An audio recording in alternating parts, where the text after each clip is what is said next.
Halo teman-teman, kali ini aku, Miku, dan Moku mau ajak kalian semua ke suatu daerah yang terletak di ujungnya Indonesia nih. Ada yang bisa tebak nggak ini di mana? Benar sekali, kita lagi berada di Provinsi Aceh. Dengar-dengar peternak di Aceh masih menerapkan budaya lepas liar loh. Lihat sendiri kan, masih banyak sapi-sapi yang melenggang bebas di tengah jalan.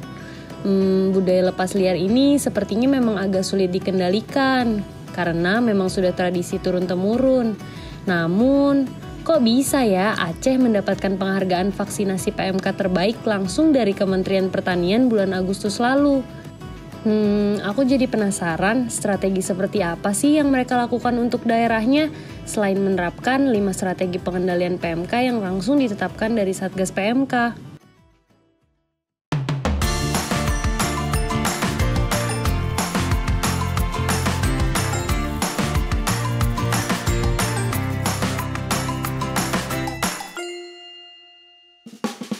Miku, itu papa ternaknya lagi ngapain ya?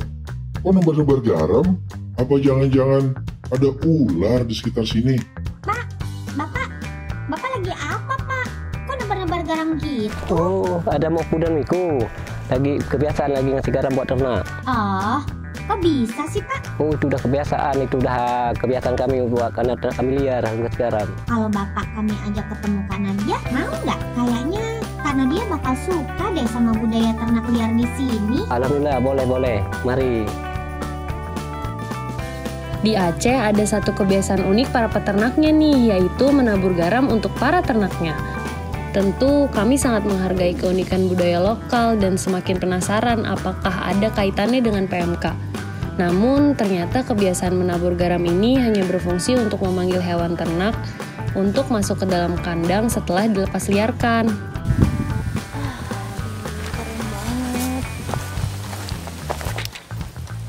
Kak Nadia, tebak nih, aku bawa siapa? Lah, itu siapa, Miku? Coba deh kesini. Loh, Miku, bapak ini siapa? Bapak ini peternak yang melepas liar hewan ternaknya di Aceh Besar, Kak. Tepatnya di Debang. Oh, bagus, cocok dong berarti. Boleh tanya-tanya nggak, Pak? Kenalan dulu kali kita ya, Pak ya. Perjalanan kami ke Aceh kali ini ternyata membawa saya bertemu dengan Pak Syakirin. Beliau adalah salah satu peternak sapi lepas liar di Lamteba, Aceh Besar. Nah, Pak, seperti yang kita tahu ya, daerah Aceh Besar ini kan menjadi salah satu daerah yang terdampak PMK ya, Pak.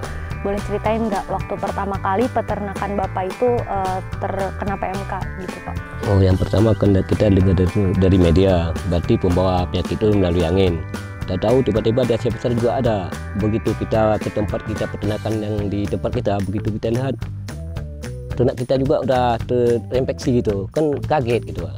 Oh, jadi langsung tiba-tiba terkena? Memang begitu ya. Awalnya berarti dari Aceh Besar?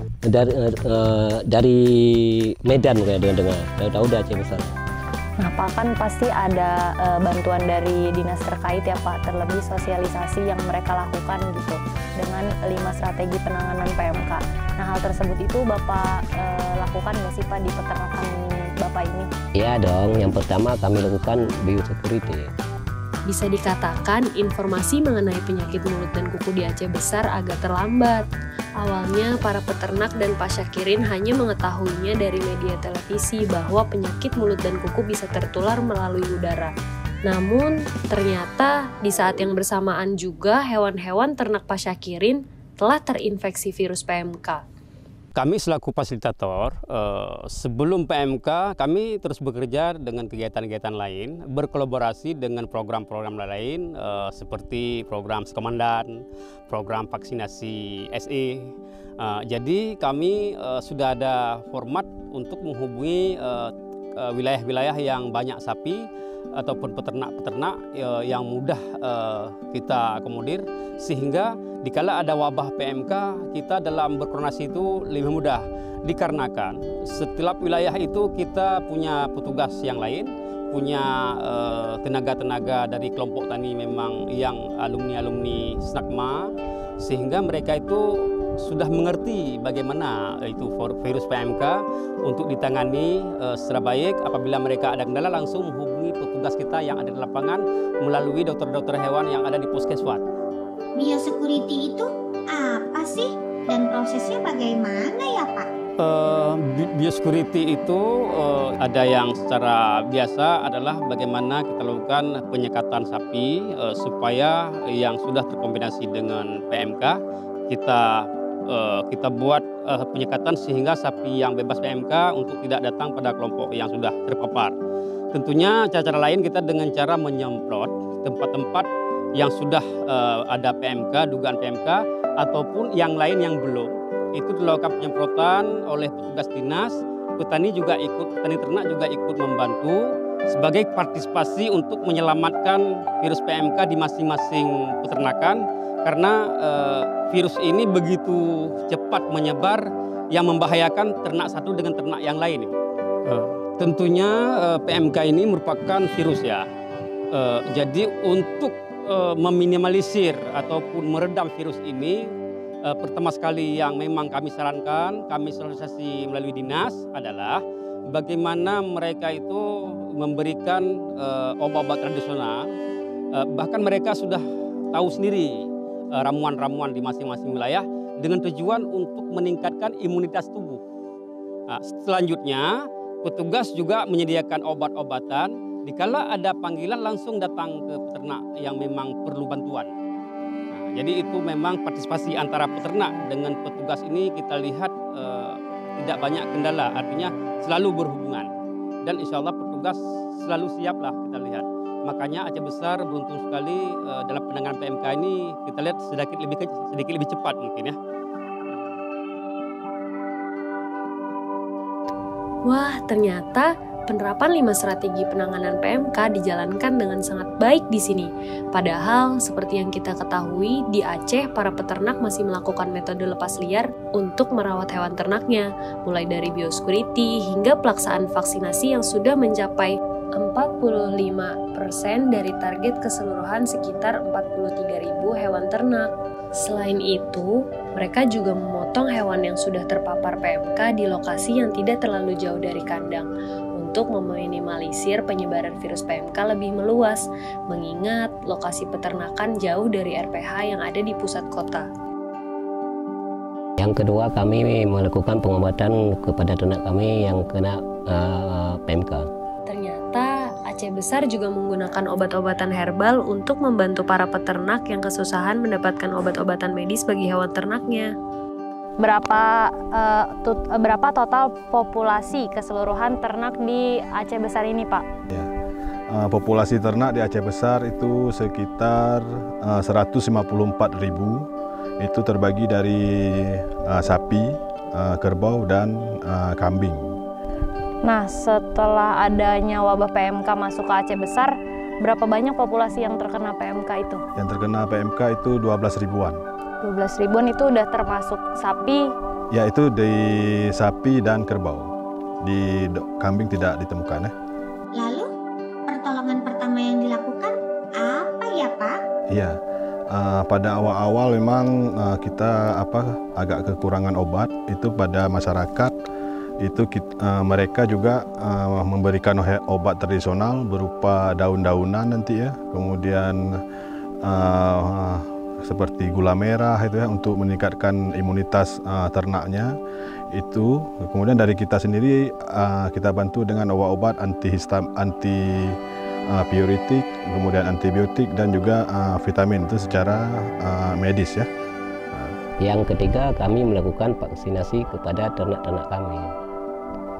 Iya, vaksinasi sangat berjalan sangat lancar. Itu peternak sangat antusias untuk memvaksin ternaknya. Yang sekarang yang kita gunakan itu vaksin Aptofor, produk Prancis itu per ekor itu untuk sapi dan kerbau 2 mili. Kami juga melakukan pada ternak kami pemotongan bersyarat yang sudah tidak bisa lagi ditodong. Untuk bisa melakukan potong bersyarat, apa aja sih syarat-syarat yang harus disiapkan oleh peternaknya, Pak? Syarat-syarat yang harus dipersiapkan oleh peternak untuk kita melakukan pemotongan bersyarat, yang pertama tentu identitas. Ya. Identitas para pemilik, misalnya ada KTP, KK, dan juga yang lain-lain sesuai dengan ketentuan yang sudah ditetapkan. Untuk proses tahapan klaimnya itu gimana Pak? Untuk kita klaim bahwa untuk mendapatkan kompensasi, tentu ini ada syarat-syarat juga yang harus dipenuhi oleh peternak. Pertama, peternak kan harus melaporkan kepada petugas-petugas kita yang ada di kecamatan-kecamatan atau puskeswan-puskeswan. Kemudian juga dilakukan pemeriksaan, sudah benar-benar memenuhi syarat, memang bisa kita klaim untuk mendapatkan kompensasi dari pemerintah. Oh alah, gitu toh Pak? Untuk saat ini kita sudah mengklaim sekitar 23 klaim di seluruh Kabupaten Aceh Besar, di 23 kecamatan dan di 12 puskeswan yang ada di Kabupaten Aceh Besar. Kalau gitu Pak Kadis, terima kasih banyak atas waktunya. Ya. Yang terakhir itu? Bentar Pak, coba Miku sama Moku jawab. Ada yang tahu nggak yang terakhir itu apa? Miku tahu Kak, yang terakhir itu makan. Miku, ada-ada aja kamu. Yang terakhir itu adalah testing Kak. Ya betul Moku, kita testingnya dibantu sama dokter hewan. Setelah vaksinasi pasti kan ada proses testing untuk bisa memastikan bahwa ternak-ternaknya itu bebas dari PMK. Itu prosesnya boleh diceritain juga Pak? Ya, proses testing ini mungkin pengambilan sampel darah ya untuk tes antibodi ya, titer antibodi. Itu kami dibantu langsung oleh Balai Veteriner Medan. Mereka turun kemari, langsung ke peternaknya, kita ambil sampel untuk testing titer antibodi terhadap PMK. Boleh, mungkin kira-kira sudah berapa persen proses testing di sini dilakukan? Sekitar 5-8% ya. Di awal-awal itu kendalanya cuman masalah stok obat ya. Stok obat yang secara medis ya, stok obatnya sangat kurang karena kita kan tidak tahu wabah PMK ini bisa kita prediksi yang pertamanya. Jadi kekurangan obat, ya makanya masyarakat kita arahkan untuk pengobatan secara tradisional. Dan sekarang alhamdulillah stok obat cukup untuk jumlah populasi kami yang 154.000 ya. Itu sudah mendukung untuk terjadinya pengobatan terhadap PMK. Gimana teman-teman, seru banget kan? Kita jadi semakin tahu budaya unik yang ada di Aceh dan juga 5 strategi yang harus dilakukan untuk menangani PMK. Kekompakan pemerintah daerah dalam mengendalikan PMK di daerah ini patut diacungi jempol karena tradisi lepas liar di sini mampu dikendalikan dengan baik dengan kerjasama bersama instansi lain. Semoga ekspedisi kami hari ini membuka wawasan kamu dan membuat kita semakin peduli untuk bersama-sama mewujudkan cita-cita Indonesia bebas PMK.